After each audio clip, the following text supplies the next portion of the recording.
Have you ever heard of a rags to riches story where the richness of money and success didn't quite equal happiness? That's right. Hairstylist Jon Richards was returning home from a 10-city hairstyling tour, thinking of his mother who recently passed away, and he wondered why, after being raised in the ghetto and transforming his life into a $1 million European production tour, he just wasn't happy. He prayed and believes he had a supernatural intervention through, get this, a classic car.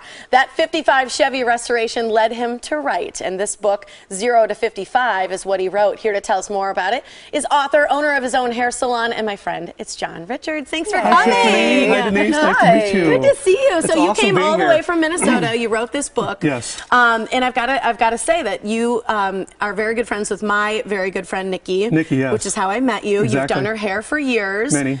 You've prayed with her, and what Yes. you prayed for with her came true. It did. What is that? Well, she went through a divorce recently, and she just was really tired of dating these men that wasn't working right for her. And so I kept saying, you know, Nikki, God has somebody perfect for you. You just have to ask him. And she kept saying, well, how do you know that? I said, well, you just have to ask him. So finally, after about 2 years of that, she asked. So we prayed, and 6 weeks later, Tim showed up.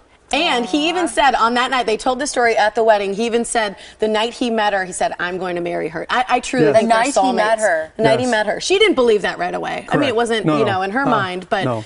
years later, they were married, and the Yep. story is still That's there. awesome. And See, I got goosebumps from that. Just Yeah. right now. Yeah, it's really cool. And it's pretty Yeah. cool. So Yes. you've written this book, and, Yes. and the way it started is through restoration, this Correct. 55 Chevy that we mentioned. How Correct. did it come to be? Well, I was actually in Vegas doing a runway show on the Strip called at the Club 7 back in 2004. You were doing hair for it. Yes, right? I was doing the hair, actually, the hair, and yeah, right. It was called the Wildest Runway Show. And I believe it was. Yeah, so that morning I did my run through with my models, and then I went back to my hotel room to take a nap.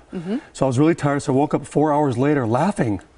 I was giggling. I was like, what did I dream? So that was it. I never knew what it was, but I said, hey, God, you want to play some Bible bingo? So I reached over in the Gideon's, or actually the nightstand, and took out the Bible. And I said, wherever my finger lands, I'll just do whatever you want me to do, God. I've totally done this I've done before. that by too. the I know, way. I think all of us have at least Yeah. once. So I opened the book, my eyes closed, and I put my finger down on the Bible, and it went to the book of Jeremiah, chapter 30, verse 2. Okay. And it says, thus says the Lord, I want you to write down all the things that I've shown you in a book. I didn't even know that was in the Bible. Me neither. And There's that was so in- much we probably don't So that even was in know. 2004. Okay. So that led me to this journey, and then right after that, that was in July of 2004, and then that following Christmas, I had a girl that got healed of a aneurysm. And so that was the beginning of like, okay, God, you really want me to do this? At first I thought, no, you don't want me to do that. I just had bad breakfast or whatever it was, a dream. And then I realized I was supposed to write a book. And so the miracles slowly followed, and then they all started showing up right after 2009. When you say they all showed up, you mean people at your salon? Clients came that needed a restoration. So you were doing their hair. I did their hair, yes. And then you also listened to their troubles? Yes. And prayed with them? Yes, and they tell me about, because I would tell them my story, because everybody has a story. So I tell them my story, and they're like, oh, can you help me? It's like, of course, what's the problem? Though, well, I've got this aneurysm that didn't blow up, and I'm going to have surgery, and I'm worried about my kids, and I'm not going to come out of it normal. So I prayed for her, and a month later she comes back in. She had this big smile on her face.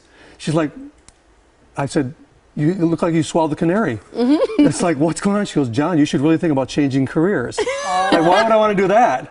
She goes, because the aneurysm is gone, and the doctors can't explain it. So that was the first miracle in my salon. Why do you think coming together, you know, in your salon, because you make it a very strong point, it's not me.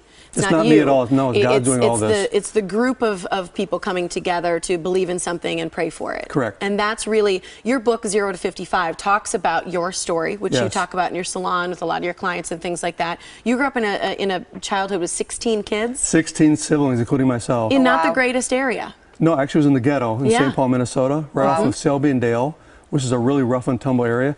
Actually, when we moved in 1960, it was good. It was kind of like Mayberry. But in 1968, when Martin Luther King was assassinated, there was this dance that my sister was at downtown St. Paul, at the St. Paul Auditorium. And these 2 days of racial riots showed up. And so at that point on, that night, the racial rioters followed my sister home, and they were going to burn our house down to the ground. And then the SWAT team came and saved us, which is really good.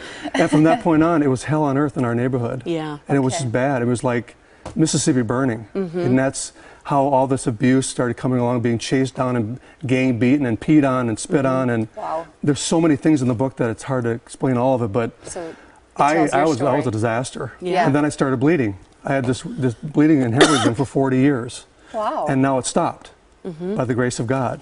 That's amazing. Because when I took the car out of the sandblaster, I think we have pictures of that. The 55 Chevy. 55 Chevy, yep. Yep, there it is. There is, oh yeah, well that's before. Okay. The green and white when I got it, and there's after. That came out of the sandblaster. When I looked at that thing, I took a picture, and then I realized I was about to go through God's sandblaster too. And it's like, oh, this is gonna hurt. There's and the there's end. the finished product. So But that's where you got the book. The idea, you know, is the car Yes, the and your metaphor life. is the car in my life, yes. Okay. Yep, and so that's how it all started. So There you are. there I am. And the restoration is what you believe that a lot of people do in their life. We ran out of time. Wish we had a tons more. Yep. But we don't. You can get Jon's book by visiting his website. It's 0to55.com. All right. Thank you Jon. so much, Jon. You're for welcome. being Thanks here. for having me.